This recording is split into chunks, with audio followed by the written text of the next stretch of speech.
Bon, écoutez, je vais commencer. Alors, bonjour tout le monde, bonjour à toutes, bonjour à tous. Aujourd'hui, c'est la leçon numéro 5, le cours numéro 5, et je vais vous parler de l'apport de l'espace, de l'observation spatiale aux désastres majeurs, c'est-à-dire plus exactement à la gestion en période de crise des désastres majeurs, c'est-à-dire des catastrophes naturelles et des accidents industriels. Mais en fait, je vais surtout parler des applications de l'espace aux catastrophes naturelles. Alors, pour commencer, quelques mots sur les catastrophes naturelles. Voici une courbe qui montre l'évolution du nombre de catastrophes naturelles depuis 1900.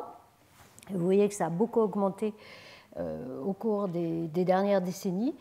Alors, bien évidemment, ce n'est pas le nombre d'événements qui a augmenté, mais c'est le nombre d'événements déclarés catastrophes naturelles. Alors, on déclare catastrophe naturelle si l'événement répond à au moins un des 4 critères qui sont indiqués ici. Plus de 10 victimes, 10 morts, plus de 100 personnes affectées, déclaration de l'état d'urgence et recours à l'assistance internationale. Donc c'est ça qui définit une catastrophe naturelle. Donc on voit que ça a beaucoup augmenté ces dernières décennies, essentiellement en lien avec l'accroissement de la population mondiale. Alors ici on va y revenir. En fait, on a un graphique qui montre la proportion de chaque type de catastrophe naturelle. On voit que les accidents, j'y reviendrai, les accidents hydrométéorologiques dominent de très loin, tempêtes, inondations, suivis par les épidémies, mais les épidémies, j'en parlerai pas aujourd'hui. Et puis après, les feux, les incendies, les séismes, les incendies et les éruptions volcaniques, etc. Mais de très loin, ce qui domine, ce sont les accidents hydrométéorologiques. Alors là, c'est le nombre de personnes affectées en fonction du temps. Et vous voyez que le nombre de personnes affectées, c'est plusieurs centaines de millions. Alors affectées, c'est pas, il y a les victimes naturellement, mais il y a des gens qui d'une manière ou d'une autre, peuvent être affectés par ces catastrophes naturelles en étant simplement déplacés, comme on l'a vu ces jours-ci dans les inondations de la Seine. Il y a des gens qui quittent leur maison. Bon, ça fait partie des personnes affectées. Et ce chiffre m'a paru absolument énorme. Je me suis demandé si il n'y avait pas eu, si je ne m'étais pas trompée dans l'échelle, et s'il n'y avait pas une erreur, mais par recoupement, non, c'est bien en centaines de millions que le nombre de personnes affectées se compte. C'est absolument gigantesque. Alors là c'est la même chose, mais depuis 1990, donc par année, on a ici, vous avez en bleu le nombre de personnes affectées par les catastrophes naturelles. On voit que l'année 2002 a été une très mauvaise année puisqu'il y a eu plus de 650 millions de personnes affectées. Je ne sais pas ce qui s'est passé exactement, puisque 2002, ce n'est pas l'année du séisme de Sumatra, ni du tsunami du Japon. Donc je ne sais pas exactement ce qui s'est passé cette année-là, mais il y a eu d'abord un grand nombre de catastrophes naturelles et donc beaucoup de personnes affectées. Alors la courbe ici en pointillé, c'est le nombre d'événements. Et ici, vous avez les 10 pays les plus affectés pour l'année 2011. Alors on voit que le plus affecté, ça a été pour cette année-là, les Philippines, suivi par les États-Unis, puis la Chine, l'Inde, l'Indonésie, le Mexique, le Brésil, etc. Heureusement, l'Europe ne figure pas sur cette figure. Est-ce qu'on voit les couleurs correspondent au type d'événement? En rouge, ce sont les accidents, les catastrophes géologiques, séismes, éruptions volcaniques. En bleu, inondations, glissements de terrain. En jaune, les sécheresses, les vagues de chaleur, les incendies. Et en vert, les cyclones, les tornades. Et enfin, une dernière figure, non, c'est pas dernière sur ce point, mais c'est le coût estimé des catastrophes naturelles pour la période 2011 en milliards de dollars. Et donc, on voit très bien l'impact du tremblement de terre du Japon et du tsunami qui a suivi, je vais en parler tout à l'heure, sur le coût pour l'année 2011. Et cette dernière figure, en fait, est un peu redondante avec ce que j'ai déjà montré, mais c'est le nombre d'événements par décennie. Donc cette fois-ci, c'est plus par année, c'est par décennie. Et on voit, évidemment, c'est le même résultat que par année. Plus on se rapproche du présent, plus le nombre d'événements a été important, avec les accidents hydrométéorologiques étant dominants en termes de catastrophes naturelles. Alors, depuis une dizaine d'années, l'espace joue un rôle dans la gestion en période de crise de ces catastrophes naturelles en proposant, comme on va le voir, en proposant des images prises par un certain nombre de satellites qui sont utilisées par les équipes de secours pour améliorer la gestion de la crise. Alors ici, c'est juste une figure qui montre le nombre de satellites qui est utilisé pour le suivi en temps quasi réel des catastrophes naturelles. Alors, avant de vous montrer un certain nombre d'exemples et justement comment l'espace contribue modestement à la gestion en période de crise, eh bien, je vais passer quelques minutes à parler de l'observation des terres émergées à partir d'images obtenues soit dans le domaine de l'optique, soit dans le domaine du radar, parce que jusqu'à présent, dans les cours précédents, on a parlé de mesures réalisées par des instruments embarqués à bord de satellites, ou bien de mesures réalisées entre des stations au sol et le satellite, qui conduisent à l'étude des perturbations d'orbite, et qui, comme vous l'avez vu, renseignent sur la forme de la Terre, son champ de gravité, les déformations de la Terre, la dynamique de l'océan, etc. Mais jusqu'à présent, je n'ai pas encore abordé l'imagerie optique au radar, et c'est ce dont je vais parler aujourd'hui. Alors, l'utilisation d'images depuis l'espace sur des satellites, c'est classiquement ce qu'on appelle la télédétection spatiale, c'est-à-dire c'est l'acquisition à distance d'informations sur la surface terrestre par analyse du rayonnement électromagnétique que la surface émet ou réfléchit dans différents domaines de fréquence. Alors, on a ici, ça c'est juste un exemple du spectre électromagnétique, et la partie du spectre qui est concernée par la télédétection spatiale, c'est celle qui est entourée de ce carré blanc ici, de ce rectangle blanc, et ça concerne essentiellement la partie visible du spectre électromagnétique, la partie infrarouge et la partie micro-ondes. Alors là, juste quelques rappels. La partie visible, en termes de longueur d'onde, c'est celle qui est comprise entre 0,4 microns et 0,7 microns. C'est une fenêtre très étroite et c'est celle qui correspond à ce qu'on va appeler l'imagerie optique. La fenêtre infrarouge, elle est à peu près 100 fois plus grande que la fenêtre visible et en termes de longueur d'onde, elle va de 0,7 microns à peu près 100 microns.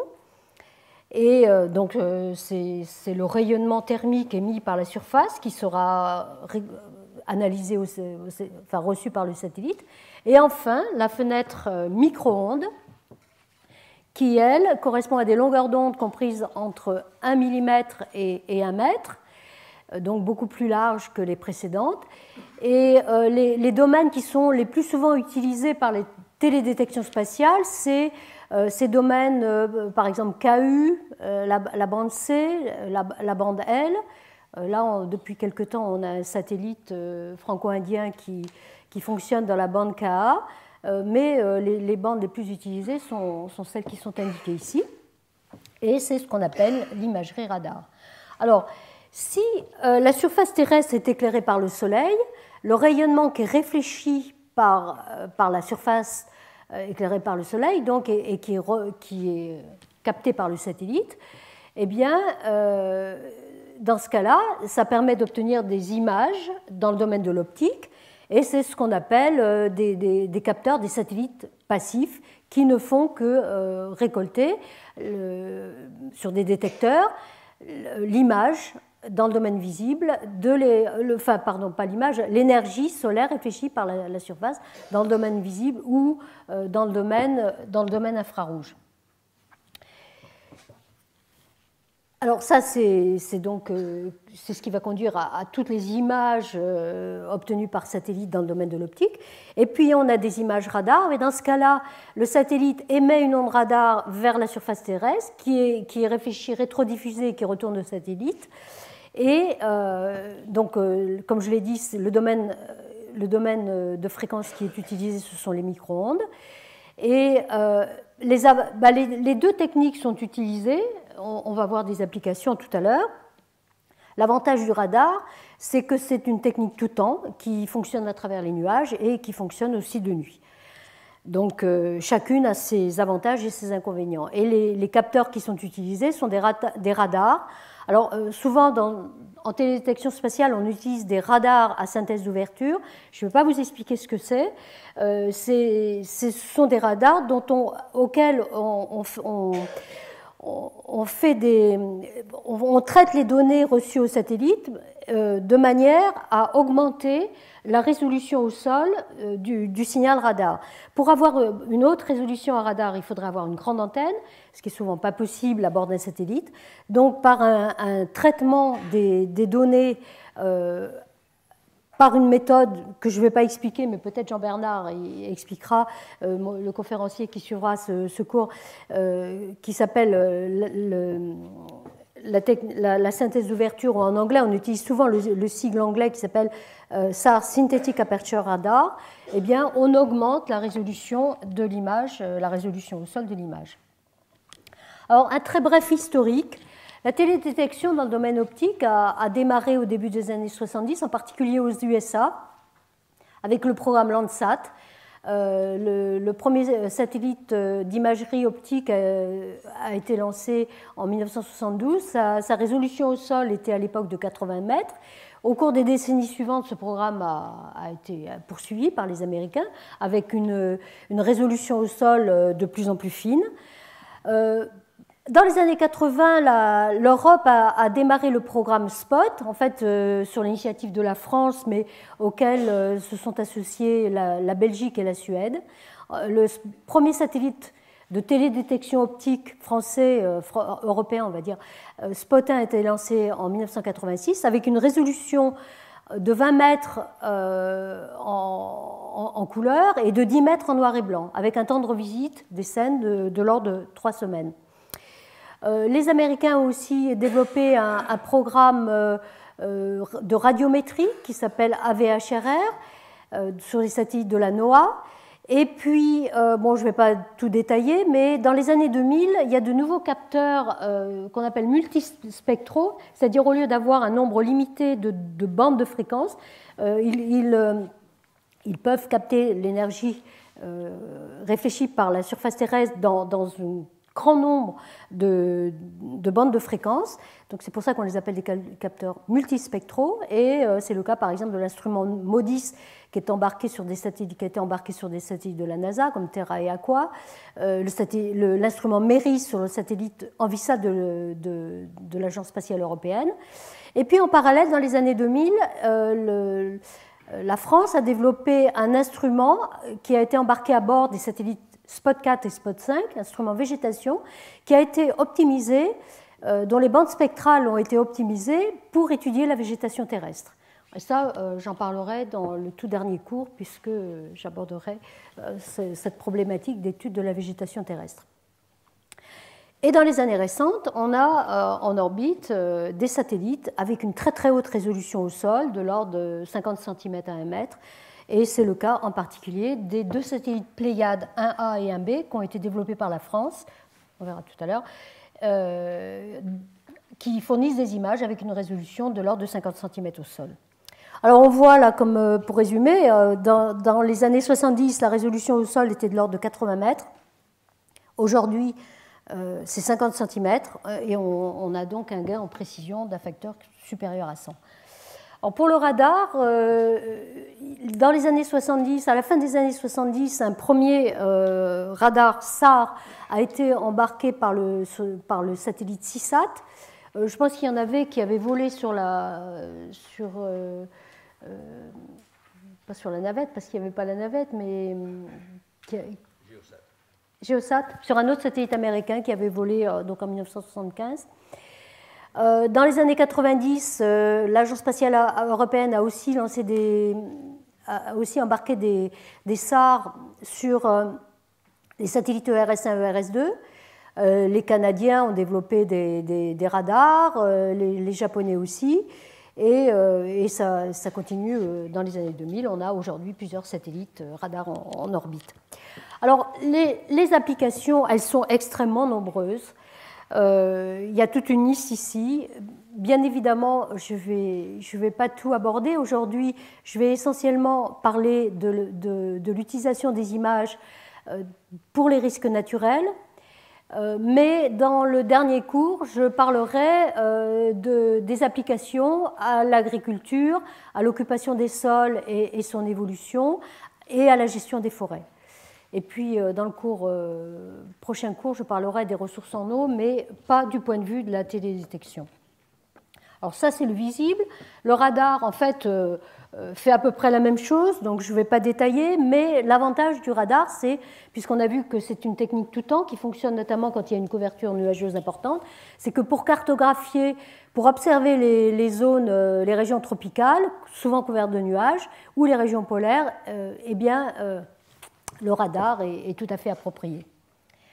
Alors, il y a une autre application du radar dont je parlerai à la fin, qui est une application lorsque le radar fonctionne en mode interférométrie, qui permet de détecter les mouvements de la surface terrestre et qui est utilisée depuis à peu près 2 décennies pour étudier les séismes, les glissements de terrain, les mouvements des glaciers, les suffisances du sol.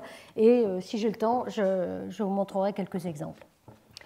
Alors, on a vu que, enfin, on n'a pas encore vraiment vu, mais vous l'avez peut-être noté dans les diapositives précédentes, il y a des satellites, des instruments qui permettent une très haute résolution, mais spatiale, au sol donc, mais un temps de revisite assez grand. En revanche, il y a des instruments qui voient de larges portions de la surface terrestre et donc qui couvrent l'ensemble de la Terre en un jour ou quelques jours, mais ceci au détriment de la résolution spatiale. Donc il y a forcément un compromis qui est un peu illustré sur cette diapositive entre la résolution spatiale et la résolution temporelle. Et si on prend par exemple le cas de l'instrument MODIS sur les satellites américains, eh bien, on voit qu'on a une résolution au sol de l'ordre de 300 mètres, 200-300 mètres, donc pas très fine, une résolution pas très fine, mais en revanche un temps de revisite de quelques jours. Et par opposition, par exemple, le satellite, si on prend Pléiade, alors je ne sais pas pourquoi Pléiade est à cet endroit-là, mais si on prend des satellites avec une très haute résolution spatiale, eh bien, de l'ordre de 50 cm, eh bien, il faut plusieurs jours, voire plusieurs semaines, pour couvrir l'ensemble de la planète. Donc, il y a forcément un compromis entre la résolution spatiale et la résolution temporelle, mais suivant les objectifs de la mission, eh bien, on choisira un mode de fonctionnement ou un autre, ou un type de technique ou un autre. Alors, cette figure-là illustre l'évolution du programme européen d'observation de la Terre SPOT, qui a été, comme je l'ai dit, le premier a été lancé SPOT 1 a été lancé en 1986 avec une résolution de 10-20 mètres, et le dernier de la série SPOT 6 a été lancé en septembre 2012 avec une résolution au sol de 1,5 mètre, et bientôt le suivant, SPOT 7, sera lancé dans les prochains mois, ou l'année prochaine, je ne sais plus exactement la date. Alors juste avant de rentrer dans les applications, je voudrais juste vous montrer quelques images, parce que je trouve que ces images sont absolument magnifiques. Ça, c'est une photo, une image du Vésuve, prise en septembre 2012 par le satellite SPOT 6, avec le cratère ici. Donc je trouve que cette image est magnifique. Ça, c'est une autre image de SPOT 6 qui a été prise le 17 février 2013 sur des îles de Guinée-Bissau. On voit, en fait, on dirait un arbre, hein, je ne sais pas si vous remarquez, ici on a en fait c'est la mer, hein, mais qui ressemble au tronc de l'arbre, et puis ici les îles avec le feuillage. Donc ces photos sont absolument magnifiques. Et puis je vais vous montrer quelques images des satellites Pléiades.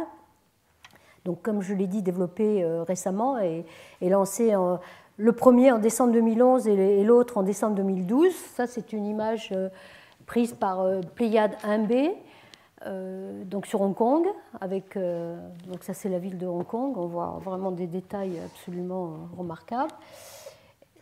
Là c'est une autre image de Pléiade 1A, les pyramides d'Égypte, et puis des avions à Tucson en Arizona. Alors, je ne sais pas si c'est un cimetière d'avions ou pas, mais c'est assez étonnant. Voilà. Alors maintenant, après cette introduction un peu générale sur la télédétection optique et radar, je vais vous montrer un exemple, je vais parler d'un exemple d'application pour le suivi des catastrophes majeures. Alors pourquoi est-ce qu'on utilise aujourd'hui les images pour la gestion des catastrophes majeures? Eh bien parce que, à l'initiative de la France et de l'Agence spatiale européenne, à la fin de la dernière décennie, de celle d'avant, donc exactement en 1999, a été créée ce qu'on appelle la Charte internationale espace et catastrophes majeures.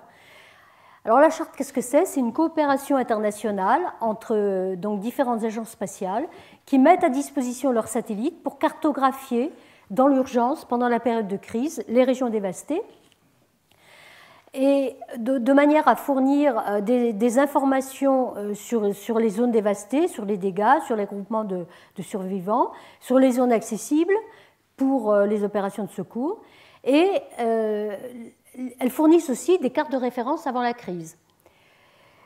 Alors la charte est déclenchée immédiatement après une catastrophe, lorsque les opérations d'alerte, d'urgence et de secours se mettent en place. Et, pour résumer ce que je viens de dire, elle offre, par exemple à la sécurité civile ou aux Nations Unies, un système spatial unifié et coordonné d'acquisition et d'interprétation d'images satellites. Alors, la charte a été créée en juillet 1999, comme je viens de le dire, par l'Agence spatiale française au CNES et par l'ESA. Un des signataires du document qui crée la charte, c'est Gérard Brachet, qui était alors directeur général du CNES, et il est dans cette salle aujourd'hui. Très vite, il y a l'Agence spatiale du Canada qui a rejoint la charte en 2000, et puis au cours de la dernière décennie, il y a de nombreuses agences spatiales qui ont rejoint la charte, comme la NOAA en 2001, l'Agence spatiale indienne, l'Agence japonaise, l'UAGS aux États-Unis, et puis plus récemment la Chine, etc. Aujourd'hui, il y a 15 agences spatiales qui contribuent, donc réparties, on voit un peu partout dans le monde. Bon, ça résume ce que j'ai dit auparavant. Quand un événement est déclaré désastre majeur, eh bien, la charte se met en place.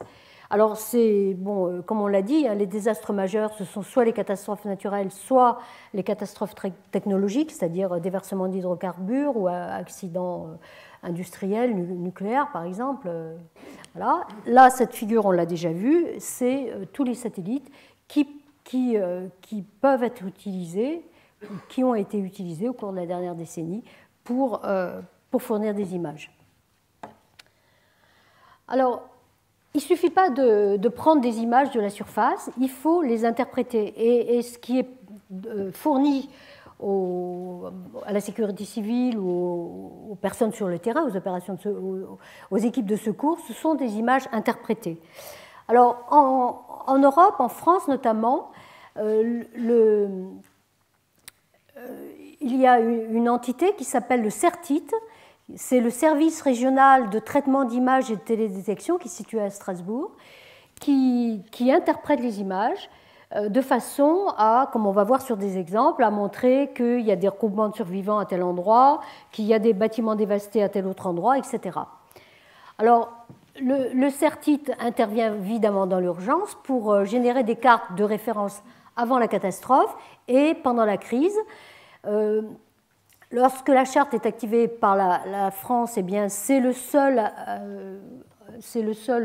organisme qui génère des produits interprétés. Mais pour l'ensemble des activations de la charte, eh bien, le CERTIT intervient pour 20%, ce qui est assez considérable. Ici, cette figure vous montre le nombre d'activations de la charte depuis sa création. Elle a commencé à fonctionner en 2000, elle a été créée en 1999, mais elle a commencé à fonctionner en 2000. Donc de 2000 à 2013, eh bien, on voit le nombre par année. Il y a eu beaucoup d'activations entre 2007 et 2012. Mais on voit qu'en moyenne, pour les dernières années, c'est autour de 30-40, le nombre d'activations. En 2013, il n'y en a pas encore beaucoup. Là, c'est un état à la fin janvier. Depuis, malheureusement, il y a eu un certain nombre d'autres catastrophes, et donc je pense que ce nombre est bien supérieur à 4. Ici, c'est une figure qui vous montre les activations de la charte par région et par type de catastrophe. On voit que toutes les régions du monde sont concernées. Et vous pouvez remarquer que la plupart sont des petits points bleus. Soit bleu ciel, ça correspond à des inondations, soit bleu foncé à des cyclones, des ouragans. Et puis en suivant, on a les séismes, en particulier dans cette région du monde. Là, vous voyez toute l'Asie, et puis l'Amérique du Sud. Et enfin, les incendies, les feux qui interviennent un peu partout. Là, c'est la même chose, mais c'est simplement une synthèse, et on voit que, en termes de statistiques, le type d'événement le plus fréquent qui donne lieu à des activations de la charte, eh bien, ce sont les accidents hydrométéorologiques. Alors là, je vais vous montrer maintenant quelques exemples d'activation de la charte, et je vais commencer essentiellement 3 exemples. Je vais commencer par le séisme d'Haïti, qui a frappé Haïti le 12 janvier 2010. Il s'est donc produit un séisme de magnitude 7,3, dont l'épicentre se situait à peu près 25 km au sud-ouest de Port-au-Prince. Ce séisme a fait 220 000 victimes, c'est-à-dire, que je dis victimes, ce sont des morts, 310 000 blessés, 660 000 sans-abri, et plus de 200 000 maisons complètement détruites, d'autres partiellement dévastées, partiellement détruites dans la ville de Port-au-Prince. Alors la charte a été déclenchée très vite, les 12 et 13 janvier, par plusieurs entités autorisées, dont la sécurité civile française, 2 heures après le séisme. Et pour cet événement, pour cette activation de la charte, c'est l'Agence spéciale française de CNES qui a accepté la responsabilité de project manager, c'est-à-dire qui a coordonné l'ensemble des activités. Alors là, c'est un chronogramme, on ne va pas regarder tous les détails, mais c'est juste pour vous montrer que tout se passe très vite. Le séisme a lieu donc le 12 janvier.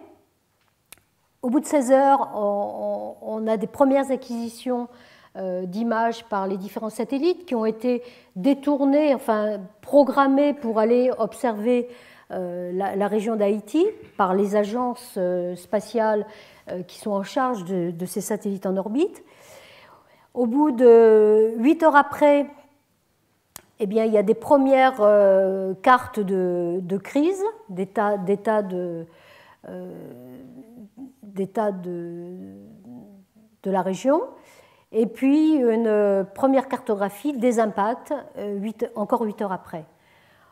Là, c'est une diapositive qui résume les satellites qui ont été utilisés. Donc on a un certain nombre de satellites radars, plus le satellite optique Spot 5 français. Et puis d'autres images ont été fournies par d'autres agences spatiales, par l'USGS, par le DLR en Allemagne, etc. Voilà. Et voici un exemple de produit de la charte. Donc ce sont des images interprétées. Là, on voit des bâtiments détruits dans le centre de Port-au-Prince, Alors ça, c'est basé sur, dans cet exemple-là, c'est basé sur des images optiques du satellite GEOEYE américain, résolution 50 cm. Là, même satellite, on voit ici la cathédrale de Port-au-Prince complètement détruite, éventrée. Alors, 40 heures après le séisme, la charte fournit les premières cartes d'impact. Alors, c'est les zones sur Port-au-Prince, c'est les zones en jaune et rouge, avec les zones partiellement détruites, et ici, des zones complètement détruites, en rouge. 3 jours après le séisme, on a un premier inventaire. La charte fournit un premier inventaire des bâtiments effondrés. Donc c'est toujours Port-au-Prince avec des vues, des zooms sur la région. Là, tous les points rouges représentent des bâtiments détruits, des maisons, des bâtiments. Donc ici, on a une vision à haute résolution avec le palais présidentiel. Ah oui, encore plus haute résolution ici. Et juste pour montrer une image, pas prise par satellite, mais du palais présidentiel avant le séisme et le palais présidentiel après le séisme. 48 heures après le séisme, la charte fournit aussi des informations sur les rassemblements de population, de survivants. Donc ici, par exemple, on dénote 65 rassemblements spontanés de survivants, de population. C'est les petits triangles rouges avec un zoom ici. Et là, une image qui vous montre des rassemblements spontanés de survivants dans le stade de Port-au-Prince. Là, ici, en fait, il s'agit de rassemblements de population. Alors, 7 jours après le séisme, on continue la charte continue à fournir des images. Et donc, en jaune, ici, vous avez le réseau routier et des informations sur les zones qui ont été détruites. Et donc, voilà un exemple assez bref qui vous montre comment fonctionne. Et ces images-là sont utilisées par toutes les entités en charge de secourir les personnes sur le terrain.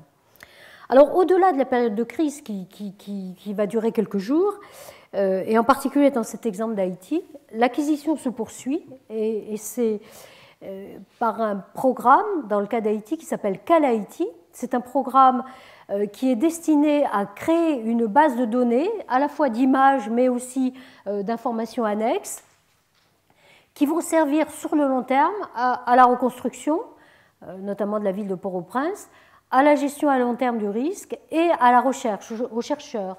Parce que, pas dans la ville, mais en dehors de la ville, ces images-là peuvent servir notamment à localiser des portions de failles. Et on sait que ce sont sur les failles que se produisent les séismes, le conférencier va en parler après. Et donc ces images-là sont extrêmement utiles aussi pour la recherche. Donc là, c'est juste pour illustrer ce que je viens de dire. Les données, le type de données et les applications sont sélectionnées conjointement par les utilisateurs finaux, c'est-à-dire la protection civile, les ministères, la Croix-Rouge, bien sûr les utilisateurs en Haïti et les scientifiques, principalement pour l'étude des tremblements de terre, la tectonique, mais aussi pour l'urbanisme, pour des objectifs d'urbanisme. Et comme je l'ai dit, ce n'est pas seulement des images qui sont engrangées dans cette base de données, mais aussi un certain nombre de données annexes, comme des statistiques, des données socio-économiques, etc., qui peuvent être utiles pour ces applications. L'accès aux données est gratuit et l'objectif principal, en dehors de la recherche, c'est de conduire à une reconstruction durable en Haïti. Mais malheureusement, comme vous le savez tous, 3 ans après le séisme, il y a encore plus de 350 000 personnes qui vivent dans des camps. Et ça, c'est malheureusement, l'espace n'y peut pas grand-chose parce que les raisons sont complexes. Instabilité politique, les problèmes d'organisation entre les différentes ONG, le problème est extrêmement compliqué Et on voit que cette reconstruction durable a bien du mal à se mettre en œuvre. Alors ça, c'était le premier exemple. Un autre exemple d'application d'activation de la charte, c'est le séisme du Japon qui a eu lieu le 11 mars 2011. C'est un énorme séisme de magnitude 9 qui a engendré un tsunami avec des vagues. Alors je ne sais pas si j'ai lu que certaines vagues avaient une hauteur qui allait jusqu'à 20 mètres, mais enfin bon, typiquement entre 10 et 15 mètres le long de la côte du Japon. Alors ce séisme, l'épicentre du séisme a eu lieu ici, exactement à Tohoku. Je ne sais pas si c'est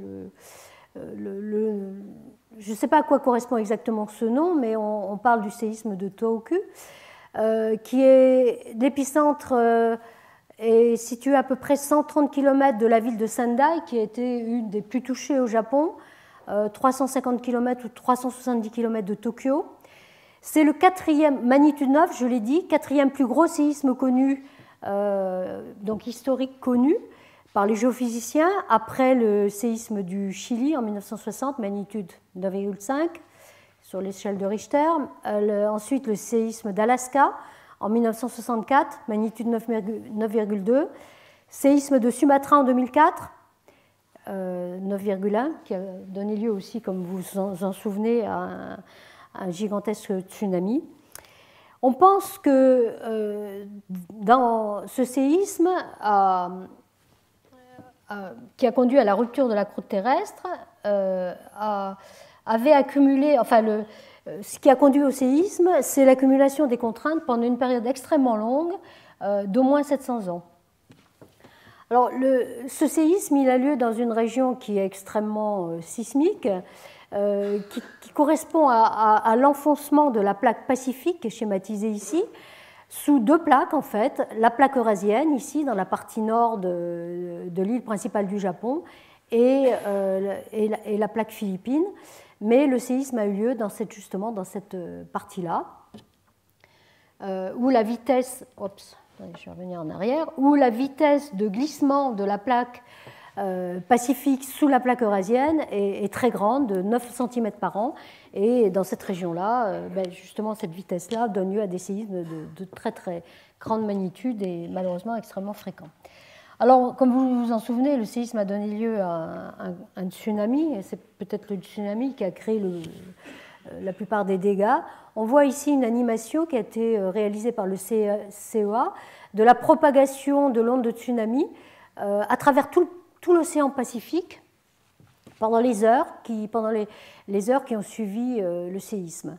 Donc on voit que l'onde de tsunami s'est réfléchie sur les côtes du Chili, puis est retournée et a même impacté l'océan austral, ici au sud de l'Australie. Et là, c'est juste pour résumer, au large, alors sur la côte, comme je l'ai dit, les vagues ont atteint 10-15 mètres, mais au large, 50 heures après le séisme, comme c'est indiqué ici, eh bien on a détecté des vagues dont la hauteur pouvait atteindre 5-6 mètres. Alors bien sûr, la charte a été activée, et là on a de nouveau un chronogramme d'activation de la charte. 1 heure après le séisme, cette charte a été activée. 6 heures après, il y a eu des premières images, et 7 heures après les premières images, eh bien, un premier inventaire des dégâts. Donc ici, j'ai juste quelques illustrations qui vous montrent 45 heures après le tsunami. Donc ce tsunami, j'ai dit séisme, mais en fait c'est le tsunami qui a créé le plus de dégâts. La charte a fourni une première carte d'impact sur la côte japonaise. Tous les petits points rouges ici représentent, tous les petits carrés rouges représentent les zones dévastées sur 200 km de long qui correspondent à cette image. Il a été détecté 441 zones dévastées. Ça, c'était 45 heures après le tsunami et 64 heures après, une deuxième carte d'impact où sur 400 km de côte analysée, c'est toute cette région-là, eh bien, 900 zones dévastées ont été relevées. Bon, j'ai d'autres images, mais enfin, on ne voit pas grand-chose. On peut zoomer et montrer, comme c'est le cas ici pour cette localité, des cartes de dégâts à très haute résolution. Là, c'est la sécurité civile française, la protection civile française a contribué aux opérations de secours et a utilisé les images de la charte. Alors ça, c'est l'aéroport de Sendai avant le tsunami. Et là, une carte qui a été obtenue par imagerie spatiale, donc après, où toutes les zones qui sont en marron ici correspondent à des zones qui sont recouvertes de boue.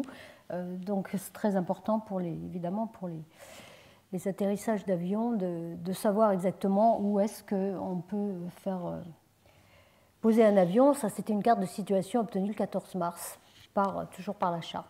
Alors bien sûr, la centrale de Fukushima a aussi fait l'objet d'images, mais je ne vais pas commenter. Et je vais passer à un dernier exemple, qui est de nouveau Haïti, qui en octobre 2012 a été de nouveau impacté cette fois-ci par un ouragan, l'ouragan Sandy. Vous vous en souvenez, on en a beaucoup parlé parce qu'il a inondé New York en début novembre. Mais avant de passer sur New York, bien, il est passé sur Haïti. Alors, on a ici une image satellite qui vous montre l'ouragan lorsqu'il s'approchait des côtes américaines. Et donc, dès que l'ouragan est passé sur Haïti, la charte a été activée le 29 octobre. Différents satellites ont été programmés pour réaliser des images, soit optiques, soit radars, sur la zone. Des premières cartes d'impact ont été produites très très rapidement. Et ici, on a une image d'une... Je ne sais pas exactement où c'est situé sur Haïti, mais on a une rivière ici. En bleu, c'est le lit actif de la rivière. En marron, ce sont les berges. Donc ça, c'était avant le cyclone. Et après le cyclone, donc ça, c'est une image qui a été prise par le satellite Pléiade 1A le 2 novembre. On voit que les inondations, en fait, le fleuve a tout inondé de part et d'autre du lit actif, et un certain nombre des routes ont été emportées, comme c'est indiqué ici, et des bâtiments ont été soit carrément détruits, soit partiellement détruits. Et là, c'est une autre zone où on voit de nouveau, alors ça c'est après le cyclone, le lit le fleuve, la rivière avant le cyclone, et les inondations après le cyclone. Et de nouveau, les petits carrés rouges ici montrent les régions qui ont été, les bâtiments qui ont été emportés ou détruits par les inondations.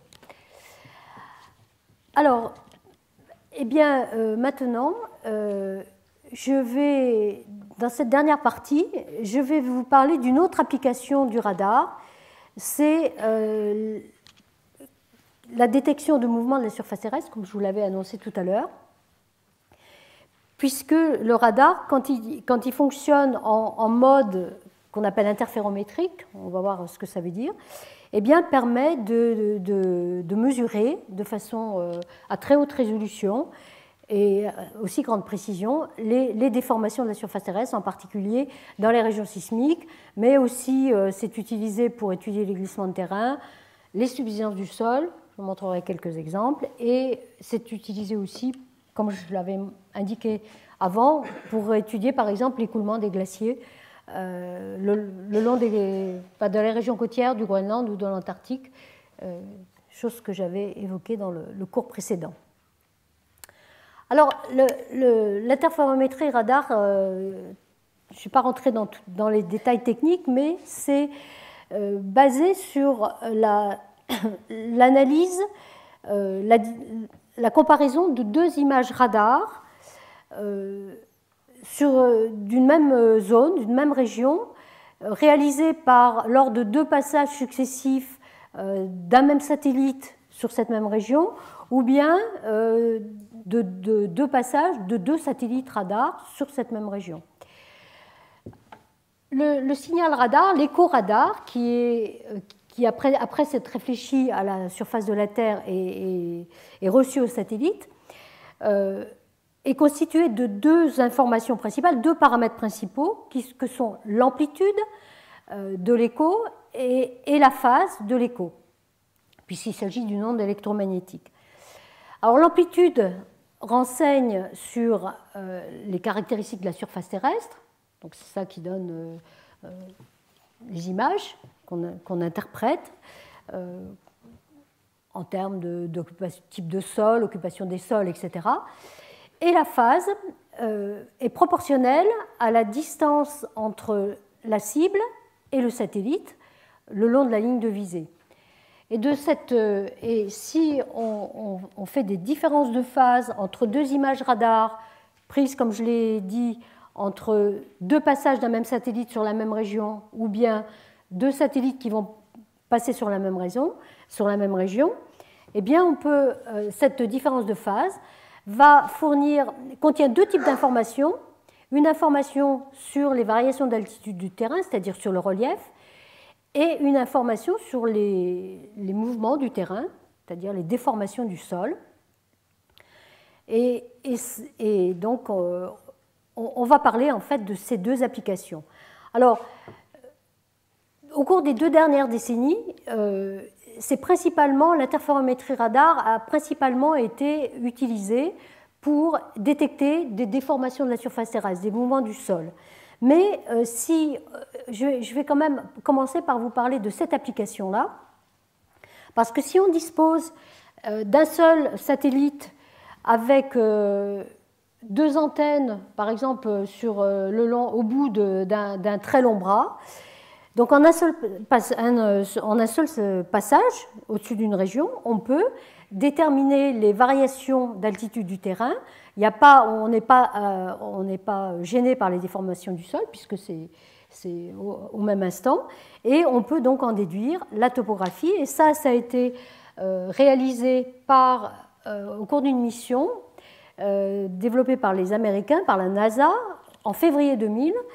Cette mission s'appelle Shuttle Radar Topography Mission, SRTM, qui a permis en 11 jours de déterminer globalement la topographie de l'ensemble des terres émergées, avec une résolution au sol de l'ordre de la trentaine de mètres et une précision en altitude de l'ordre de la dizaine de mètres. Alors, c'est un radar qui a été embarqué sur la navette spatiale américaine, c'était la navette Endeavour, si je me souviens bien. Et en fait, ce qui a été embarqué sur la navette, c'est deux antennes de part et d'autre d'un bras long de 60 mètres. Et ces deux antennes ont visé la surface de la Terre avec des angles de visée différents. Et en faisant des différences d'images, en particulier de phases de ces deux images, eh bien, la mission, en jour, a réalisé une topographie complète de la surface terrestre entre à peu près 55-56 degrés sud de latitude et 60 degrés nord. Alors, je voudrais vous montrer quelques images parce que je les trouve aussi très belles. Ça, c'est une carte de la topographie. Alors, ce n'est pas vraiment des images, ce sont des mesures de hauteur, d'altitude.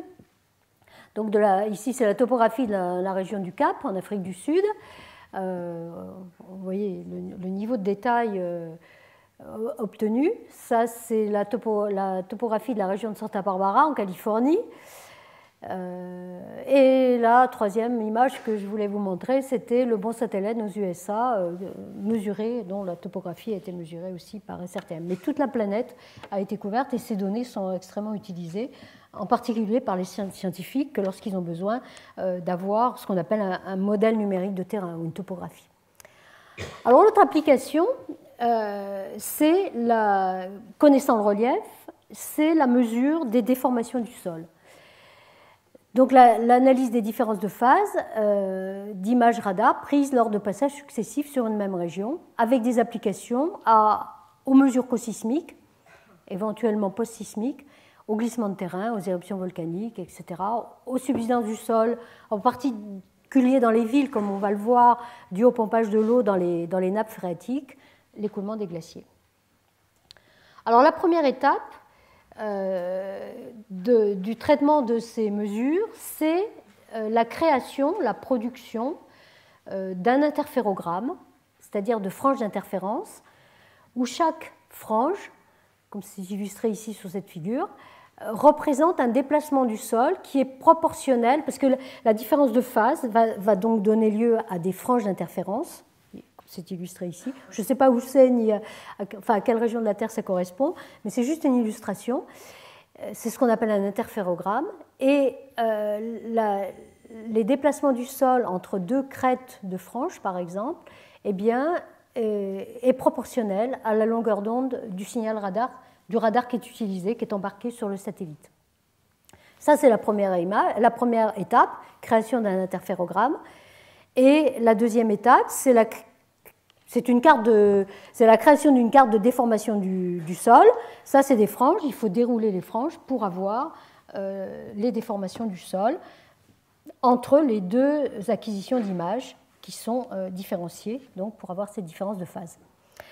Alors, la toute première application géophysique, en fait, on la doit à des chercheurs français. En 1992, des collègues du CNES, Didier Massonnet, avec d'autres collègues, cette technique, elle était connue, il y avait déjà eu des démonstrations, mais la toute première application à la mesure de déformation géophysique, et en particulier, là on va le voir, c'est le cas d'un tremblement de terre en Californie, eh bien on la doit donc à cette équipe de chercheurs français qui a créé un interférogramme représentant les déformations du sol produites par le séisme de Landers en Californie, dans le désert de Mojave, je ne sais pas comment on prononce, Mojave, donc le long de la faille de San Andrea. Ce séisme a eu lieu le 28 juin 1992, magnitude 7,3, pas absolument gigantesque. L'interférogramme a été construit à partir de deux images SAR radar, donc du satellite de l'ESA, de l'Agence spatiale européenne ERS-1, prises l'une avant le séisme, le 24 avril 1992, et l'autre après le séisme, le 7 août 1992. Et ça a donné lieu à une publication dans la prestigieuse revue scientifique Nature, où on voit sur la page de couverture l'interférogramme, les franges d'interférence dues à ce séisme, et donc calculées par cette équipe, Didier Massonnet et co-auteur. Alors, pour la première fois, en fait, non seulement ce n'est pas seulement la création d'un interférogramme qui a été spectaculaire, mais c'est le fait qu'il y a eu une modélisation des déformations de la croûte terrestre à l'appui, exprimée aussi en termes d'interférogramme, et ici on a l'interférogramme du modèle, comparé aux franges d'interférence observées donc, par les deux images radar du satellite ERS-1. Et donc, on a pu confronter pour la première fois les observations, donc les déformations du sol observées, et les déformations du sol calculées, la rupture de la croûte terrestre induite par ce tremblement de terre. Et c'est ça qui surtout a été spectaculaire et qui a donc été accepté par la revue Nature.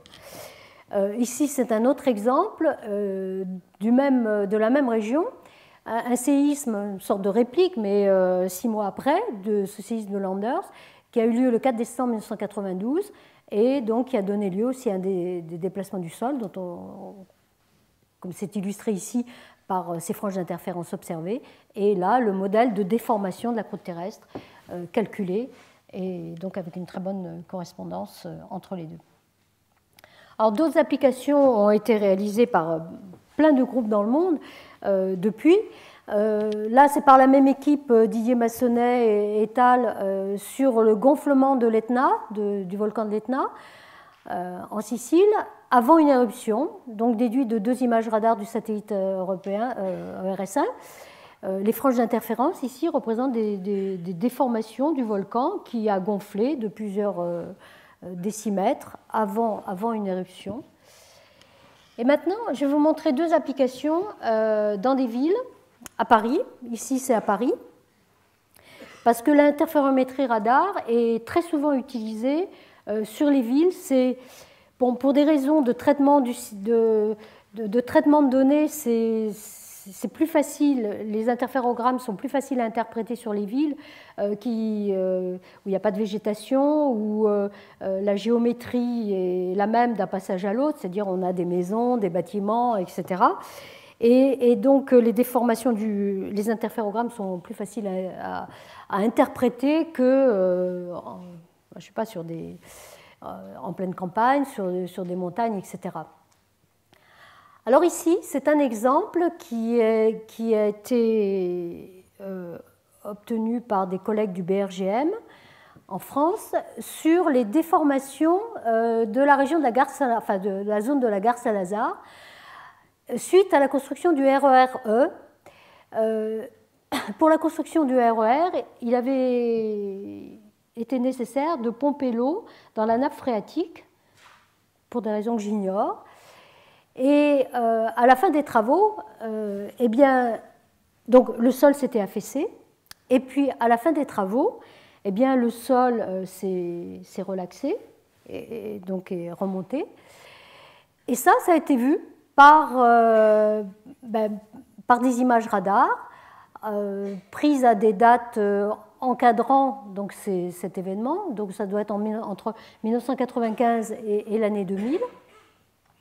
Ici, donc, on a un interférogramme qui traduit le soulèvement du sol bon, c'est pas beaucoup, c'est moins de 2 cm, mais néanmoins très visible, suite donc à la relaxation du sol dans cette région de la gare Saint-Lazare à la fin des travaux du RER-E.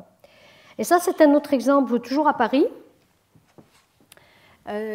C'est l'agrandissement du Grand Palais, où on a pu noter sur des images radar des déformations différentielles entre, ici on a une image du Grand Palais, avec des déformations différentielles entre l'aile nord et l'aile sud. On s'est aperçu, toujours en traitant des images, c'est toujours des images des satellites ERS1 et ERS2, en comparant des images entre 1995 et 2003, on a pu noter une déformation importante de plusieurs millimètres par an, près de 3 millimètres par an, une subsidence de la partie sud du Grand Palais.